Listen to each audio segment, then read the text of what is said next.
ఫిబ్రవరి నెలలో వైజాగ్లో జరిగిన ఇంటర్నేషనల్ ఫ్లీట్ రివ్యూలో పాల్గొని తిరిగి వెళ్తున్నప్పుడు ఇరాన్కి చెందిన యుద్ధ నౌక అమెరికా జరిపిన దాడిలో మునిగిపోయింది. ఇది శ్రీలంక బార్డర్లో జరిగింది. దీంతో పశ్చిమ ఆసియాలో జరుగుతున్న యుద్ధాన్ని అమెరికా దక్షిణ ఆసియాకు వ్యాపింపజేసినట్టు అయింది.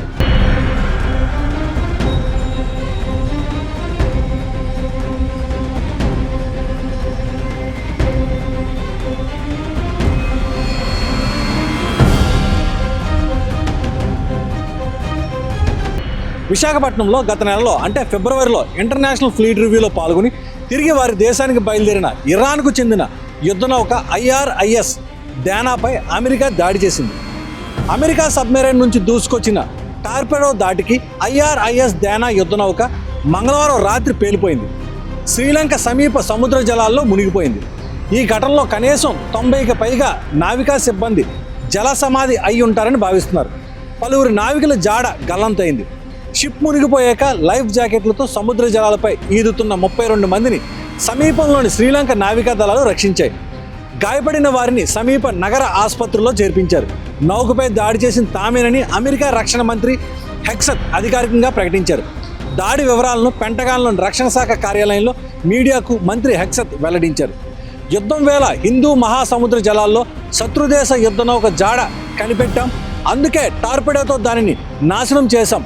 రెండో ప్రపంచ యుద్ధం తర్వాత శత్రువుల నౌకను జలంతర్గామితో ధ్వంసం చేయడం ఇదే తొలిసారని ఆయన వ్యాఖ్యానించారు. శ్రీలంక నైరుతి దిశలో గల్లే నగర సముద్ర తీరం నుంచి 75 కిలోమీటర్ల దూరంలో సముద్ర జలాల్లో షిప్ మునిగిపోతోందని కాపాడాలని శ్రీలంక తీర గస్తీ దళాలకు బుధవారం ఉదయం సుమారు 5 గంటలకు ఎమర్జెన్సీ మెసేజ్ రాగానే వెంటనే శ్రీలంక తమ నావికా నౌకలు వాయుసేన విమానాలను ఘటనాస్థలికి పంపించింది. యుద్ధ నౌకకు చెందిన కొందరు సిబ్బంది లైఫ్ జాకెట్లతో సముద్ర జలాలపై కనిపించారు. గాయపడిన వారిని నగరంలోని కరపితియో ప్రభుత్వ ఆసుపత్రిలో చేర్పించారు. సముద్ర జలాల నుంచి 80కి పైగా మృతదేహాలను లంక నేవీ స్వాధీనం చేసుకుంది. రెస్క్యూ ఆపరేషన్ వివరాలను శ్రీలంక విదేశాంగ మంత్రి పార్లమెంట్లో కూడా వెల్లడించడం జరిగింది.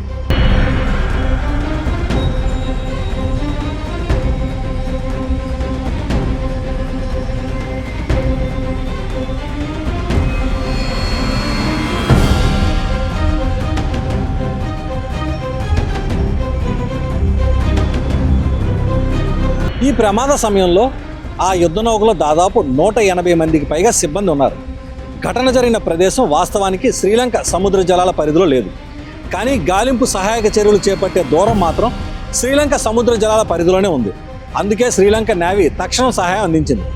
వైజాగ్లోని ఫిబ్రవరి 3వ వారంలో జరిగిన ఇంటర్నేషనల్ ఫ్లీట్ రివ్యూ 2026 వైమానిక విన్యాసాల్లో ఇరాన్కు చెందిన ఈ మాడ్జ్ తరగతి స్వదేశీ వేగంగా వెళ్లే తేలికపాటి యుద్ధ నౌక సైతం పాల్గొంది.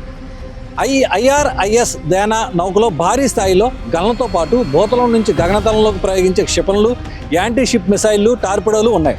దీని మీద హెలికాప్టర్ను ల్యాండ్ చేయొచ్చు. దీనికి తోడుగా IRIS మక్రాన్ అనే మరో చిన్న నౌక అంతర్జాతీయ జలాల్లో పెట్రోలింగ్ బాధ్యతలు నిర్వహించేది. అయితే ఉక్రెయిన్లో జనావాసాలపై దాడులకు ఉపయోగించిన మారణాయుధాలను ఈ నౌకలోనే రష్యాకు సరఫరా చేశారన్న ఆరోపణలపై వీటిపై అమెరికా ఆర్థిక శాఖ ఆంక్షలు విధించడం జరిగింది.